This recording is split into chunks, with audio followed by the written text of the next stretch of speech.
we need to do a doggy episode where we just let the doggies do whatever they want? Let me tell you about treats. This is the Apparently Autistic podcast, where we unmask the spectrum with real voices and real experiences. We're your hosts, Keith Holloway and Bridget Holloway. And I am apparently autistic. Before we get started, just a quick reminder. We're not experts in anything except our own personal experiences and perspectives. Be sure to check out the important disclaimers and disclosures in the show notes. Now let's dive in. Hello and welcome to another episode of the Apparently Autistic podcast. Welcome. We're your hosts, Keith. And I'm Bridget. And this is episode 10. Yep, we made it to 10, the big 10, double digits. Yep. So here we go. I've been told that most podcasts don't even make it this far, so... Well, boom, we made it to 10 here we at go. least. Yep, we're going to try to get a little bit more organized, make things a little bit more exciting for you guys. Yep. We may have a little bit of a giveaway to celebrate episode 10, so stay tuned to the end of the episode for details on that. Maybe, yep. Kind of related, our merch store. Check out our merch store. I'm wearing another merch shirt from our store that says high functioning is not a compliment. Yep. So be sure to check out our merch store, see what we got there. Yeah.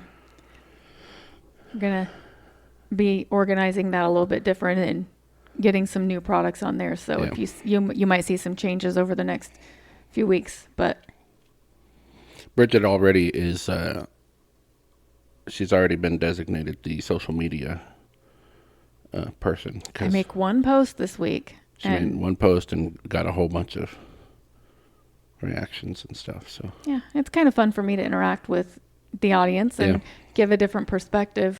Well, because I've noticed a lot of the comments are from like other neuro anchors. Yeah, definitely. And that's people who have kids or spouses, you know, just other people in their lives. So yeah, I think that it's kind of a missed opportunity when you get into, I mean, in general it is, but there's a lot more autistic mom groups for young kids. And as you get older and have adult kids or spouses, there isn't as many resources out there. So yeah, I'm enjoying those interactions. So we'll keep that up. But this week, what do we have this week? Well, I was going to say this beforehand too, because we're recording on Father's Day. Oh, yes. So we need to wish... I should have said this, sorry. I know. I was giving you the opportunity, but... Yeah, we need to wish all of the fathers out there happy Father's Day.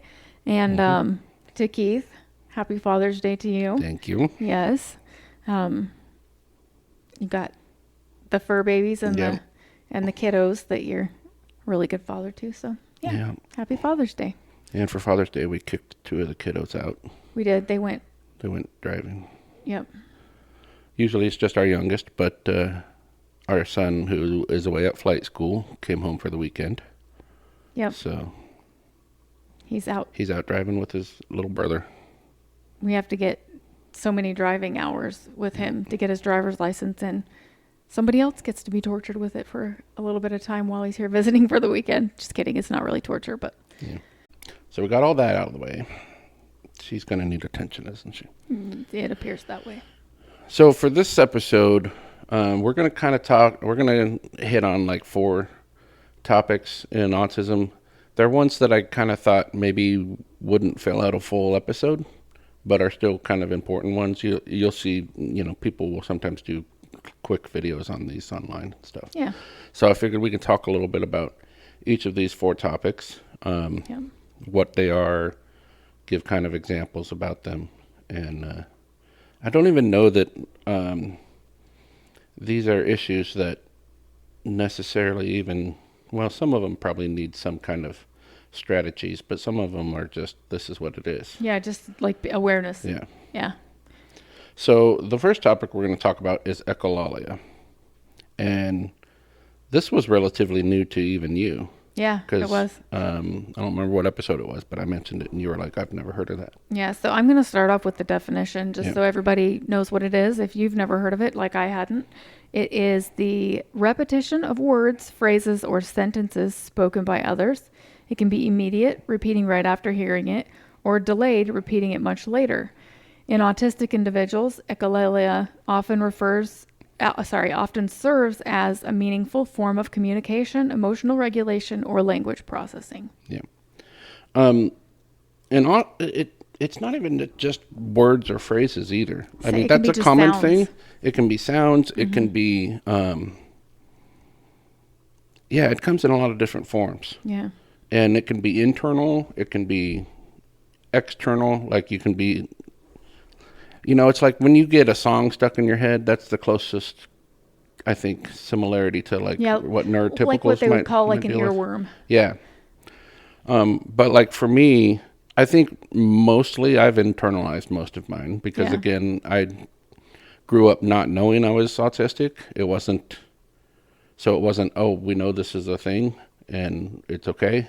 So I was like basically trained to mostly internalize it. Yeah.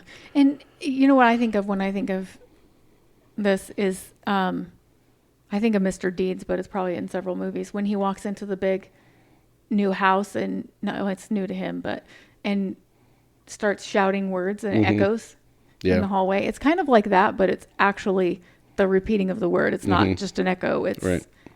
Hearing it over and over again, or, it could be hearing it, or it can be like the feeling or the pattern of what it makes your mouth do, or how it makes you feel when you say the sound or make the sound. Another good example from one of your favorite movies, Elf, Francisco. That's right. That's fun to say, Francisco. That's right. That's kind of an echolalia thing there. For me, it will sometimes be like words or phrases that I'll just keep repeating in my head. Usually it's like almost musical for me. Okay. And it's really sometimes it's annoying to me even. So it's not trying to mimic someone. It's not about, I wrote some down here. Yeah. It's not really about mimicking. Sometimes it's just kind of like, it helps you learn things. Sometimes it's just satisfying. I think of it as like maybe an itch you need to scratch. Yeah. You just gotta like repeat it and sometimes and this is a very autistic thing. You get a phrase in your head or a song or something and you have to get it out. Yeah. And that's a phrase that I've used even before I knew I was autistic. I would have like these ideas of how to like make a song different or whatever. And I'd be like, I have to get it out. And so that's like, I like to do MIDI on the computer, like write songs on there. And that was one of the ways that I would get it out of my head. But yeah, for me too. So one big thing, and this kind of drives one of our kids crazy if he's too close to me when I'm doing it. I make clicking sounds. Yeah. And for me, it's like, it's kind of weird. I have all these different types of clicking sounds I can make with my mouth, whether it's with my throat or my teeth or whatever. And I'm doing like a beat. It's like a drum beat almost. Yeah. And all the different clicks are different parts of it. And I hear it perfectly in my head. But anyone who's like standing next to me just hears like these clicking sounds. Yeah. And on it the probably outside, drives it's them like crazy. Muffled because obviously it's inside of you. So yeah. And then the other thing that I would say, especially when it comes to echolalia, I've told Bridget this. When I'm driving home alone and I'm listening to music, like people would probably think I'm a weirdo because like I told the kids when I was in marching band and percussion and drumline and stuff, we have like our own language for like talking through parts and saying different things and like I'll do that with like the drum parts when I'm driving home or something like that. Yeah. Or I'll go from singing one part to whistling the harmony to, like, yeah. But yeah, it's definitely a form of self-expression sometimes. My experiences with it is mostly it's just a satisfying thing. Yeah. That's what it seems like to me, just observing it and, hearing you talk about it. So it's kind of, and like I said, it's not even a conscious thing. It's kind of subconscious sometimes. Yeah. just kind of like not really paying attention to what we're doing or what I'm doing. And yeah. Yep. Cool. Well, that is echolalia, and you may see it in autistic people or, observe examples of it throughout your life, but that's what it is. It's kind of a needed, they need to get it out. And sometimes when in like higher support needs individuals, it will be exhibited at times that you may deem like inappropriate socially, because it's like disruptive, or it can be like a repetitive noise and you just don't understand why, but it's part of a routine or ritual that they do.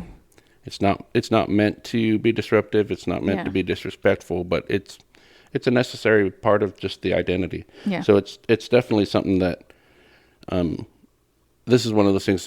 There's not. I don't want to give like strategies to not do it, because that's it. Like if anything, the strategy is if you're a neurotypical, if you're a neuroanchor, you need to understand it, so that like you can just understand that's what's happening. Or maybe help the person that you care for, or the person that you're with that's autistic, be in a safe space to get that out of their system. Yeah. Like maybe you can help accommodate them. So just, some thoughts but yeah, like you said, the goal is not to say, oh, don't do it, because that would be masking. Like that's really what that amounts to. So yeah, this is not how do you not do it? Yeah. That's just something that we do. Yep. All right. Our second topic is autistic inertia. Is this something that I think we've talked about it a little bit. A little bit, but not like in detail. Yeah. The definition on this one is autistic inertia refers to a neurological difficulty with starting, stopping, or switching tasks, even those that are desirable or necessary. It is not caused by laziness or lack of motivation, but by differences in executive functioning and mental state transitions. Okay, yeah, so this one. So first, let's talk about what inertia really means. Inertia is like, in physics, inertia means it's basically, a body at rest tends to stay at rest unless acted upon by an outside force. A body in motion tends to stay in motion. It's basically the resistance to change. Yeah. And so, autistic inertia is the resistance to start something or stop something or transition, and it, like, you can't explain it. And depending on how extreme it is, it may be the resistance, or it might just be the difficulty in doing it. Yeah. Like, you need to do it, but you just don't Well, have like one example that is really common with autistic people is taking a shower. Yeah. Like, especially like some people, showers are horrible sensory experiences. Yeah. But there are even if you love taking a shower, even if you enjoy being in the shower, getting in the shower is the hard part. Yeah. Like you're fine not in the shower, you're fine in the shower, but transitioning to being in the shower is what the inertia is. That's the difficulty. And again, it's not laziness, it's not a lack of motivation. It's just it's that really difficult to describe to someone who doesn't experience it, that I just can't. Yeah. And I remember trying to say that or explain that to you even before I was diagnosed about some things. Like, I just can't do it. Yeah. The best explanation for that, and it kind of applies to just executive dysfunction in general too, is someone who is like, okay, go into your kitchen and turn on the stove and then touch it. Yeah. It's like, you physically can do that, but you can't get your brain to do it. Yeah. Like, you're not going to be able to get your brain to do it. It's kind of like you could never bite off your own finger. Right. Because your body wouldn't let you do that. Right. But in our case, it might even be something that we want to do. It's just that transition to doing it. Yeah. So you said the term, and I know we've said this in previous podcasts, but we've never really explained it, I don't think, is executive dysfunction. Can you kind of explain that? Yeah. So executive function is basically it's your body's ability to just do the everyday things that are necessary to continue everyday life. Yeah. Eating, brushing your teeth, basic hygiene, like a lot of the basic stuff, you know, changing into a clean pair of clothes. Like there are people who are autistic who don't want to change their clothes. They're comfortable. Like, Yeah. oh, I've been wearing this for 3 days. And yeah, it can get gross and they can smell. And it's not, they have bad hygiene. They have executive dysfunction, Yeah. unfortunately. And that's one of the parts of the spectrum that differs with people who are on the spectrum. When we talk about being on the spectrum, it's not from low functioning to high functioning. There's all these different aspects of it, and each person has different difficulties in it, and that's definitely one of them. Some really struggle with executive dysfunction to the point where they might shower once a week, and it takes a lot of effort for them to even do that. And the autistic inertia plays into that too. Yeah, and that one's a challenge. The hygiene and the things like that is a big challenge for a lot of people because it's something that culturally, like we have to do. You don't want your loved one to be the person that you want to accept them as they are, but you don't want them to be the person that everybody shies away from or stays away from because they're smelly or whatnot. And like ways that we can help with that is, I mean, I've heard of people owning, and I know that you have a lot of like the same style of t-shirts. You own like one t-shirt that you really like in several different colors. And just like finding ways that, okay, this one outfit they like and they don't ever want to change out of it. So they'll wear it for a week straight and it's really hard to get them out of it. Maybe finding a way to have that one outfit that they're comfortable in, like have several of them so that they can still put on clean clothes and still be more socially accepted, but still be comfortable. And, accepting them for who they are in that's what they're comfortable in. You just gave yourself a bump on your hair. Of course I did. But anyways, accepting them for who they are and how they're comfortable, but helping them to make that fit their life. Like my work shirts, I have 4 work shirts that I prefer to wear. They're all the same style. 2 of them are even the same color. So I try not to wear those 2 days in a row because I don't want people thinking I'm wearing the exact same shirt, but it's not. And sometimes it's, when it comes to stuff like that, sometimes it's a matter of comfort. Like this is the kind of shirt I like.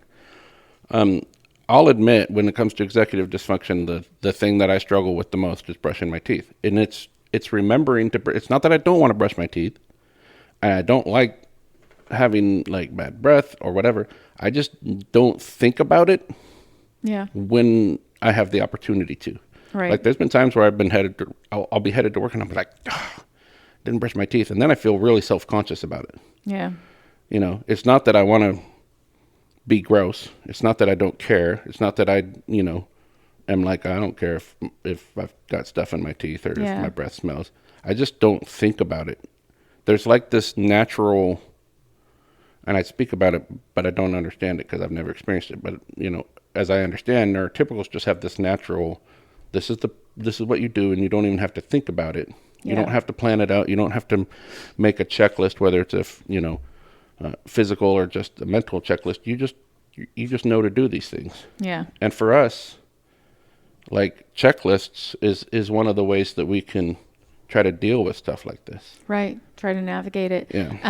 From the neuroanchor perspective, I think it's important to, like, as a support in these situations, I try really hard to not direct you or tell you to do those things. Like if you are having a struggles with brushing your teeth, it's important for me not to say, hey, you need to go brush your teeth, because you're an adult. But it's like gentle reminders of, hey. Sometimes you're just like, hey, I'm brushing my teeth. Like it's almost like, why don't you come brush your teeth with me before bed? Like, it's just, and so it just reminds me in that moment when I can actually do it, and I'm like, I need to do that. And there's been times when you're like, I can't right now, and I'm like, okay. Like it's not my job to force you to do that stuff, and I never want you to feel pressured because that changes the dynamic of our it too. That changes the dynamic of our relationship, and that's just not what I'm here for. But but it is okay in some situations, and I mean, you've told me that you're okay with me. Just a reminder. I prefer that, like when it's an opportune time, and especially if we're like about to go somewhere, I'll push through the inertia. It's kind of like so much of this ties together because, again, inertia, in order to change the state of something at rest or something that is moving, it takes energy. You have to act on it with some kind of force, which takes energy. And that's the same thing with us. It takes energy for us to push through that inertia. Yeah, the energy has to come from somewhere to start the movement. And then, so that plays into the spoon theory. Yeah. I'm using up some of the energy I have for the day.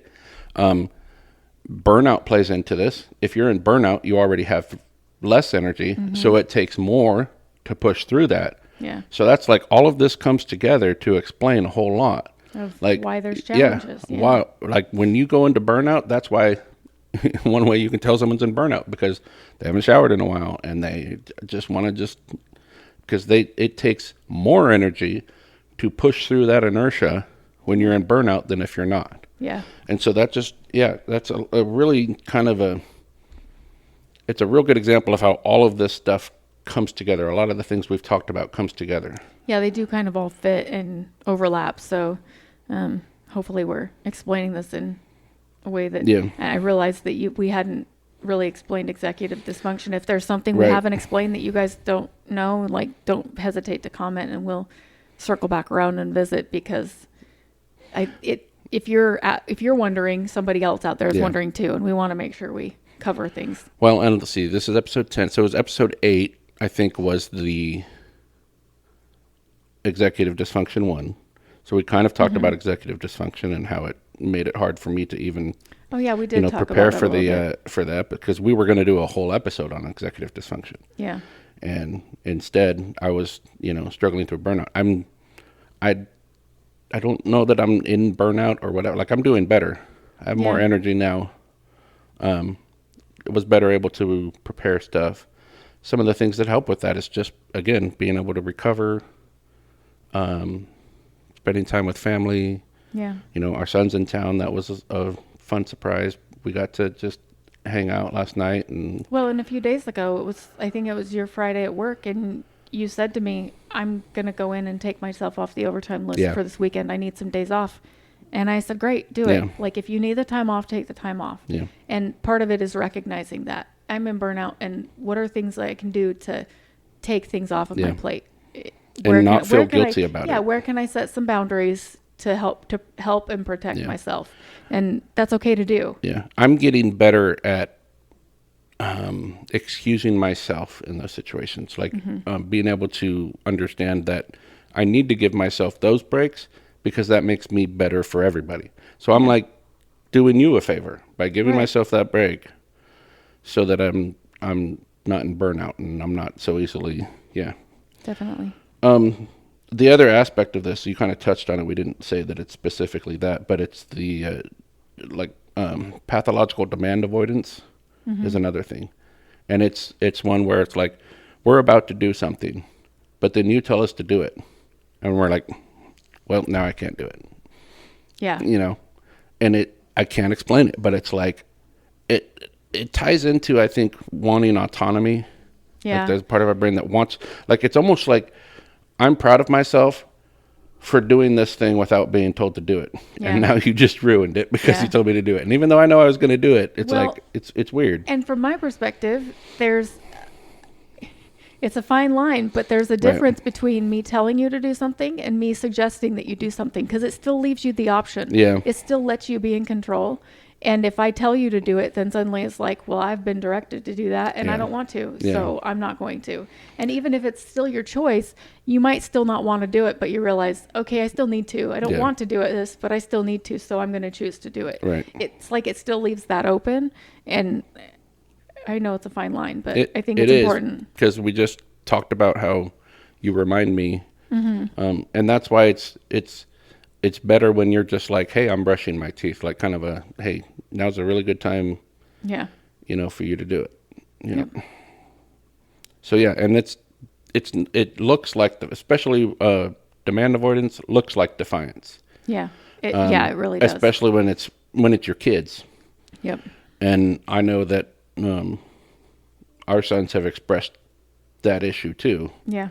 And I experienced that as a neurodivergent typical person. I Yeah. experienced that growing up. Like, if somebody told me that I needed to do the dishes, I would put it off till the very last minute. I did not want to do it. Yeah. I procrastinated. I did everything I could to not do it.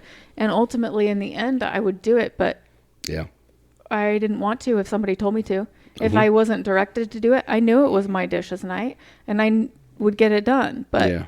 it's strange. But I think part of that is the way Yeah. the human mind works. But you add the autism, the neurodivergence on top of it, and it just Yep. kind of gives it more, Yeah. makes it sure. more of a challenge. And it's funny because, again, it might be something that we even wanted to do. Mm-hmm. But once we're told to do it, it like does this thing, like there's this thing in our brain that says, no, we want to do what we want to do. And now that we're being told to do it, we're doing what they want to What do. somebody else wants us to do. It's weird. It's not an intentional thing. Again, it's not defiance. It's not even necessarily disinterest. It's just, it's interesting. Yeah. So that's autistic inertia. Yeah. So if you have a loved one that seems hesitant to start something or do something or whatever, It may that just can be the explain it. challenge of getting the energy in to get Yep. the results out. It's just getting and that just understanding process started.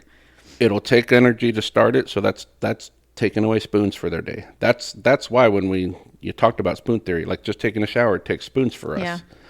Yeah. It's not that it takes energy to take a shower. It takes energy to push past that Yeah. autistic inertia Well, to get in the shower. And have you ever heard anybody say the term, oh, once they get started, they're fine? Yeah. That's exactly Yeah, why. that's 'Cause exactly it's what the we're talking inertia. about. Yep. It's the getting started that's the challenge. It's you have just to like put the energy in to get the movement going. in a car, you have to push on the gas more to get going. Mm-hmm. Once you're going, you don't have to have the gas on You as can much kinda because you're coast. now moving. Yeah. The only thing you have to resist against is, friction. Yep. So yeah, that's kind of the Yeah. yep. Physics. good You one. gotta love it when physics comes into That's things. right. You do love your physics. That's funny. Oh goodness, you like all kinds of different sciences. Yep. All right, the next one is something that's really actually interesting to me and has been hard as a mom to understand, but I'm getting better now that my kids are almost all grown. I know. We always start to figure stuff out when they're Yep. That's how it works. This one is time blindness. Mm-hmm. And I'll go start with the definition. Time blindness is a cognitive difficulty with perceiving or managing the passage of time. People with time blindness may struggle to estimate how long something will take, feel surprised at how much time has passed, or constantly run late, despite good intentions. Mm-hmm. I think when it comes to time blindness, it can go both ways too. Because I definitely have issues where, oh man, I don't know where the time went. Like it's almost like you lose track of it. But at the same time, time. At the same time, I will overestimate how long it'll take to go somewhere, do something, or whatever. It's like I'm not usually one who is running late. No. I'm usually running very early. Right. And that still might play into the time blindness. And I don't know if that may have become a coping mechanism for me Yeah, maybe. to deal with it, or it's a little of both. I just want to leave way early, Well, and I think that plays more into like the structure and the need for routine and Yeah. like Well, again, it all comes together. Yeah. And time blindness, I'm sure, is related in there too. But Yeah. the structure is Yeah. a way to deal with that too. Right. Our youngest definitely deals with this. This is something that ADHD people deal with a lot too. It's for been sure. hard to see as time blindness. It's really, really easy to miss this one with teenagers Yeah. or kids in general, I think. When they Especially like have it's summertime. I work nights, so I sleep during the day. Mm-hmm. And I come down and he's playing video games. And he may have been playing for hours and not realize how much time has passed. Yeah. And he'll forget to feed the fur babies. Yep. Or they'll have an accident indoors because he's just so lost in his Just in video another games world that and has no idea. doesn't what realize how it much is, time how has much time has passed. passed. Doesn't pay attention to what's going Yeah. on around him. Yep. Yeah. And again, it's not like that's the thing we struggle with as parents is to see it for what it is, not laziness, Yeah. not Well, refusal to do. and part of that is realizing that this is a kid that loves his dogs. Like he would do anything for these dogs. Like they walk all over him. They run our house. Like he definitely doesn't neglect them in any way on purpose. Right. He does everything he can to satisfy his parents. Like he Yeah, wants he's a us good to. kid. Yeah, he is a good kid. He wants us to be happy with what he's doing, and it's like once you see those things and realize those things, this situation is not like, oh, that's a defiant teenager that just wants to play video games all day. There's a lot more to it, and you kind of have to put all the pieces together. Right. You add that video games are one of his special interests. So anytime any of us are doing a special interest, that's definitely an area where time blindness will kick in. Oh yeah. You get involved in something and then you're like, man, I'm hungry. Oh, holy crap, it's 7:00. And like you haven't even had lunch yet, you know, or Yeah. something like Yeah. that. It's like, that's really common. And I know, again, that's something that to a degree, even neurotypicals can deal with. Yeah. But it's just so much more exaggerated for Yeah. neurodivergent people, for sure. Again, this kind of comes into affecting transitions. It can lead to some emotional dysregulation because, again, as an example of how it's not intentional, you can like miss a deadline or miss something that you wanted to do yourself or needed to do or understood, and then you're like, dang it. Yeah. Like, Well, and that's what I was thinking of when we were talking a minute ago. One of the things with our son is that we have to be really mindful to talk to him. We've always like tried to tell our kids, you know, you have these challenges, but you can use them as an explanation, but not an excuse. Yeah. And the challenge is not getting other people to understand that that's why you are the way you are, because we do need to help people understand, but also find ways that you can manage them. Yeah. And for him, it's like, okay, you know that this is a challenge for you. So if you're going to sit down and play video games and you're supposed to be doing this task, like let's use laundry as an example. He's supposed to switch the laundry. You need to set a timer to remind you, because you know that you could be sitting there playing video games and not realize that it's 6 hours later and you haven't switched the laundry. So knowing that about yourself and finding ways to navigate it, and you know, encouraging people to find ways to work with this time blindness. There are workarounds, but you just have to be mindful of it. I do the exact same thing. On nights when I'm off, that's usually when I like to get the laundry done. Yeah. And it's the same thing. I'll start a load, and then I'll be like, oh crap, it's like 4 hours later. I should have switched that load. Yeah. And sometimes I remember to set an alarm for myself to do it, and other times I forget. Yeah. So that's the big thing, is understanding. Yeah, we don't ever want it to come across as, oh, I'm ADHD, so that's just how it is. Yeah. Like we're like, it's not an excuse. We understand. Yes. And we do our best to be understanding. But, you know, we've talked to him, like, you know, he's a junior in high school now. We're like, when you get in the adult world, people should be more understanding about this, but they're not. Yeah. Like, they're just not. So it's a challenge that we have to try to find ways to cope with and to deal with it. We call them workarounds. Right. You Just know. find workarounds for it. And it's another one of those things that's a fine line.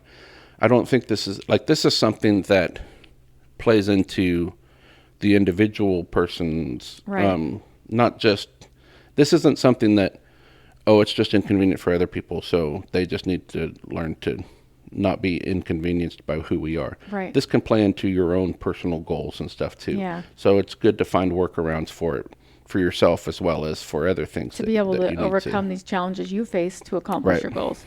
And it's important to help other people understand, but yeah, I think something that kind of, I don't know if it's the time blindness, but it kind of plays into it, especially for ADHD people. We've learned we can't list off, these are 3 things I need you to do. no, Like, because he will do the first one and then especially totally, verbally. yeah, We can give him sometimes a list of chores, but it has Yeah. to be written out so that he can mark off each one. But verbally, one task at a time. Yeah. That's all. it's not, he's a very smart kid, and it's strange that he can only, but focus wise, one task at a time, he doesn't remember a whole list. I've tried a little bit of a hack with him. I like the other day I did this. It was just kind of something that I just tried in the moment. I had 3 things I needed him to do. And so I connected the dots for them to almost make it sound like one, this is a trip I need you to take. It's one trip, but it's 3 things that you're accomplishing in it. And he was able to remember all of them. But I had to like make it all. I had to like make journey. make one journey, Yeah. like draw a path almost, like, Yeah. for him to follow. Interesting. But yeah, and we just have to understand that, like I'll even think to myself, okay, I gave you way too many Yeah. verbal instructions all at once, and I'll I've just have even to tried remind him. things with him, and sometimes it works and sometimes it doesn't. It depends on the intensity or the extensiveness of the tasks that he's doing, I guess. But I've even tried, like I'll explain to him what he needs to do, and then I'll ask him to, okay, now you tell me what you're going to do. Yeah. So I make sure you understand it. And sometimes he'll repeat it back, and that makes it stick, so he does it. Sometimes he'll repeat it back, and then I wake up from sleeping and he did one of the tasks. Right. Like sometimes it works, sometimes it doesn't. So that's a suggestion, but not always. The most successful thing that we've done to help him with that is writing it out, Physical like list, making a yeah. physical list that he can refer back to, because the one thing he has to remember is check the list. Yep. Not here's 4 things I have to do. He can just remember to go back and check the list. Yeah, that's his one thing. Yep. So that is definitely a good strategy, and again, for yourself. Yeah. Make a list for yourself if you need to. Right. A few years ago, I made little checklists for myself that I put all around the house. Yep. I had a checklist by my bed. This is what I do before I go to sleep. I had a checklist in the bathroom. It helped me a lot better with my executive dysfunction. Yeah. Because you again, had to do your it checklist reminded every day. me. Yeah, it reminded me to see. Oh yeah, I need to brush my teeth. Not remembering to brush my teeth on my way to work. Yep. So that's probably something I need to set up again. Yeah. Those are still attached to the washer and dryer because I put some on the yep. washer and dryer too. Like this is right. what you do to make the load, and that was Those more are for for the kids, yeah. the kids' benefit, but still. So yeah, that's a way you can kind of help yourself with that as well. Yep. You had one in your truck? Yeah. Mm-hmm. I'm trying to think of if you had. I had one. I had one on the fridge. So it was like everything I needed to do to prepare. And it was particularly necessary because this was when I was working really early. So I had to get up and get ready for work and walk out the door. And that's when your brain's not firing on all cylinders yet either. So those definitely, helped me. I'm pretty good about grabbing everything I need to do and, walking out the door with everything I need when I work overnights, and I've been awake for a while before I head out to work. But it's when you have to get up, and that's how you start your day. That's going to work is like that initial gaining momentum and getting those things done that you need to be successful for the day. Yep. Yeah. Definitely. Still, probably would be beneficial for me to put up some of those again. Yeah, it's a good reminder, and definitely something we just had he printed them out on the computer, and they were probably none of them were very big, maybe like 2 inches by 3 inches. Yeah. And then you laminated them with the little laminators you can get at the store. Mm-hmm. And then you just taped them to a mirror or wherever. I think those were really helpful. So it's definitely a good thing for people to keep in mind. And some people do well with checklists too because of the organization. So make yourself a checklist. It's never a bad thing. It reminds me, just speaking of checklists, I started writing a fiction book years ago, way before I was diagnosed. And unconsciously, one of the characters is probably autistic. Yeah. Because he loves checklists. Yeah. I'm still trying to work on finishing the book, but when I go back and read like the first part of it, I'm like, holy crap, I wrote an autistic character and didn't realize I was writing an autistic character because it was just similar to me. Yeah. Well, and you've learned so much since then. Yeah. You've been diagnosed. We've learned about it. to help navigate you. So that's interesting. It's very interesting. Yeah, it's just funny. Yep. All right. Well, there is time blindness. Yep. The next and fourth item that we're going to discuss today is scripts and rehearsed responses. The definition we have of this is scripts and rehearsed responses refer to pre-planned or memorized phrases used by autistic individuals to navigate social interactions. These can be learned from media, prior conversations, or built through trial and error to reduce anxiety and confusion. This helps a lot with the social interaction aspect for sure for us. And it could be something like you're going into a very specific situation, so you kind of pre-script it, pre-plan it out in your head. It can be like, for me, this is just funny. Like when I pass someone in passing and they, there's a lot of small talk, little throwaway phrases that people put out there that they don't even think about. I have this bank of responses that I can give, and it's like my brain goes through this. They say this, okay, these are appropriate responses. I pick one, I say it, and it's kind of like a script, but it's like a algorithm or something in my head. And that's what I was going to say is the danger in this scripts and rehearsed responses is if you pre-plan this conversation in your head and somebody takes it a different direction, knowing how to respond and how to take, and that's a very common thing for us. It's like we want to plan it out so that we can come off as normal. Yeah.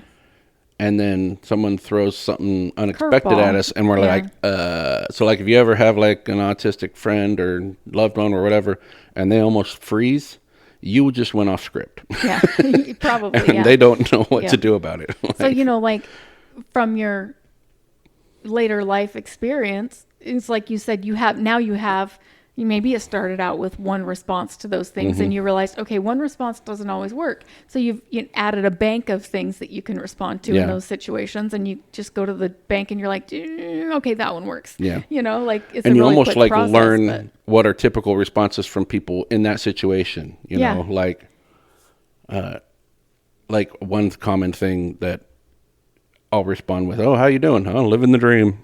Yeah. That's just kind of a funny response that people give, and it's just something that I threw out there. When I read scripts and rehearsed responses, what I thought of was you're using, and I didn't know this when I first met you, but you're using TV shows that you watch, like lines from TV shows that you watch as comedy relief, or, things that are funny, you can be pretty funny, and I didn't understand that you got most of your comedy from TV shows that you watched. And now that I've seen those TV shows several times, I pick it out now. It kind of gives it away for me, doesn't but it? Yeah. It's still in interactions. It's still, that's where the connections thing comes in. We're really good at making connections. That's probably part of the spectrum where some of us are better at that than others, but it's still a pretty autistic thing where we make these connections, and it can even be to things from long ago. So someone will say something and it connects to this funny line from a show, and we'll repeat it or we'll throw it out there. And unless they know that show super well, they think you're just coming up with it off the top of your head. Yeah. It's still funny, and I don't think it's cheating, because it's still funny to make that connection and throw it out there. That's a lot of what, comedy is. But it also, on another level, helps you navigate, because somebody either doesn't know the show and the response goes off well and they think it's funny and you're original, or they know the show and they're like, oh, I love that show, and then it lets you connect with them on that level. So it kind of works both ways. Yeah. There's one funny example, and again, this is where my brain is making a connection to something. Years ago, when I was a firefighter,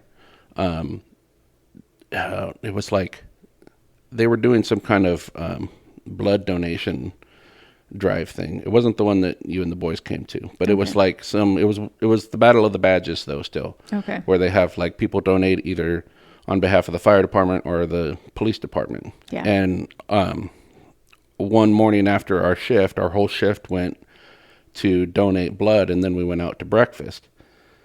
And one of my coworkers said something about someone being a professional eater. And my brain went, boom, there's a connection to a joke from Friends that you just tweak a little bit.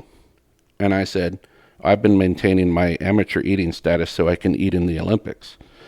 And they thought it was freaking hilarious. And it's like a connection, because there's a joke, I actually think it was Rachel in Friends, where she says something about how she's been maintaining her amateur waiter status so she can wait in the Olympics or something like that. Yeah. So it's just like our brain works slow in some cases, but in other cases it's like, boom, connections. And it starts pulling all these things out.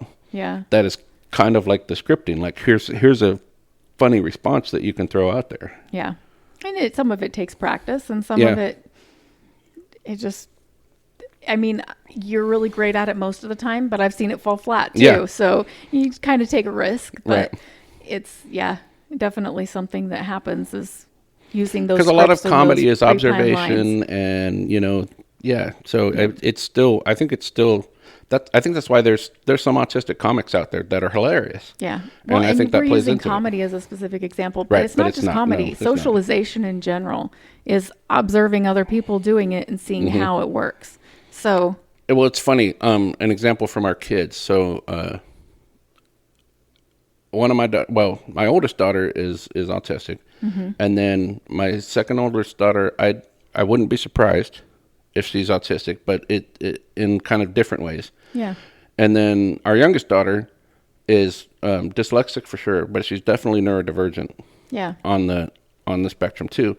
And so if we ever went out to eat with our two youngest daughters, our youngest daughter she would just eat whatever her older sister had, Yeah. so that her older sister could just order for her. But then her older sister still wanted to script it out. Like, she still had to script out what she was going to say and what she was going to ask for and how. Yeah. So it was kind of funny with the two of them. It was like the youngest is just like, I'll eat whatever you eat. Yeah. And then the oldest would be like, okay, we'll script it out, and then I'll. Well, and I think with the Order a older certain one, way. the scripting it out was more of like a social nerves, like talking Yeah. to a stranger and having to have that. I don't But think that's it's kind of the whole but point yeah. of the scripting. It's Well, like yeah, that's true. That social aspect is more awkward for us, so we want to script it Yeah. out. So Yeah. yeah. Let's see some of the other topic points. Yeah. So we kind of talked about it. Like, it's not about being inauthentic. A lot of times, if something comes off rehearsed, people think it's fake. And it's not necessarily. It's just No. like, we have to just think about it ahead of time. Like, how am I going to say this? What wording am I going to use? Yeah. Yeah, for sure. I think another way that it comes in, and I know everybody does this, but I do this to a much greater degree. I have arguments before they ever come up in my head. Yeah. Like, I'm always thinking, and this is probably a trauma response too, but I'm always thinking about possible arguments people can make against me for something or against something or whatever. And I will have all these arguments out in my head, So that you know how to respond. so I know how to respond. Yeah. And You're like, miserable to argue with because it's like you come prepared, and prepared. I'm just like, I'm not one to argue. So I'm not great at that. well, and for every argument that I'm prepared for, I also ran through about 90 other ones in my head, probably. Right. Like, Right. so No, it's like it's- every way it could go, I'm like scripting how it can go. And still there's times where if you go off script, I'm like, I got nothing. Yeah. Yeah. Like, I'm out. Yeah. Kind of thing. Very interesting. And part of that comes into the aspect too of, if you bring up an argument that I didn't think about ahead of time, it's not just, oh, you caught me off guard, but it's like, oh, now I'm not only not sure what to say next, I have to rethink what I'm arguing in the first place. Yeah. Because Well, I'm willing to do that too. If you are giving me new information, then I'm like, whoa, you've thrown me off big time, because you didn't just go off script. But now I'm You like, brought new am I even information. arguing the right point? Yeah. Yeah. Sometimes. So Well, and it really works against us because I need time to process, and that just gives you time to prepare. yeah, pretty much. Yeah. Yeah. It's definitely like we've said, it's kind of a necessary thing that we do for survival in a neurotypical world. Yeah. For sure. But yeah, that's that pretty much that pretty much explains scripts and rehearsed responses for sure too. Yeah, so those are, again, I think we kind of talked a good amount about those, and yet we've covered 4 in one episode. Where are we at now? Yeah, we're almost at an hour. Yeah. So yep. I think good topics that we hit on. If you guys have any more to add to those, or questions, experiences, for sure, share them. Other people will, I'm sure, relate. If, like I said earlier, if you have a question about it, somebody else probably does too. Or if you have an experience, share it. And there's probably somebody else out there that will read your experience or hear your experience and go, oh, good, I'm not alone. Yeah. Like, that's kind of what this community is for. And we're hoping to bring, some unity that way, but just to help people navigate better. So. Yeah, for sure. Yep. So yeah, those were those 4 topics. I definitely, those are ones that I wanted to talk about, but I was always like, I don't think we can fill out a whole episode on these. On each one, yeah. Yeah. So, okay. Now we'll get to the special part. Yes. So this is episode 10, which is a milestone. Hopefully we'll add another 0 to the end someday. Right. But we wanted to do a giveaway for our listeners and watchers. So Keith's going to explain to you what that entails. So as you know, for the 10th episode, we're going to be giving away a t-shirt from our merch store. And here's how you can enter to win the giveaway. So there's a couple ways. So first... Hang on just a second. To be clear, the winner will be able to pick a t-shirt. Yeah. So it's not just like, this is a t-shirt, do I want it? It's... You pick one of the t-shirts that are in our store. Yeah. The first way you can enter is if you listen to our podcast, leave us a review on wherever you can review it, Podbean or Apple Podcast, whatever. Wherever you listen to podcasts, if you can leave a review, you can even review our Facebook page. Yep. Just leave a review about the podcast. I'm not even telling you, please sing our praises. Leave an honest review if you have... Although it can't hurt, wink, wink. Right. I'm just kidding. No, but just leave an honest review about how you feel about it, why you enjoy it, things that you find beneficial, and even things that you'd like to see more of, different, changed, or whatever. Yeah. And when you do that, then take a screenshot of it and email it to our podcast email, which is apparentlyautistic25@gmail.com. That's apparentlyautistic25. The numbers, not spelled out, not the words. Send us that screenshot, and that'll enter you into the giveaway drawing. Just one per person, though. Yep. And then another way to enter, and you may have already seen it, because it probably will have passed by this point. At some point during this episode on YouTube, we'll put like a password or a code or whatever on the screen, and you just have to see what the password is and send us an email, again, to apparentlyautistic25@gmail. With the password. With the password. When you do send us the email, so here's the things we need in the email. We need your name, address, and phone number. We will only use those for contact for the contest. We won't send you any... I'm not going to be sending out ads and stuff. Like, it'll be to ship it to you and communicate with you for that. And if you don't want a phone call, you prefer a text, you can put that in the email too, because we won't make people uncomfortable by being like, oh, we have to call you. So just know that we're not going to use your information for anything other than just sending just your basic contact information item, so we can make sure we get it to you right. Yep. On top of that, we want, let us know which shirt design you want, what color, and what size. Yep. So with the email, whether it's the screenshot or it's the password, make sure you include all of those.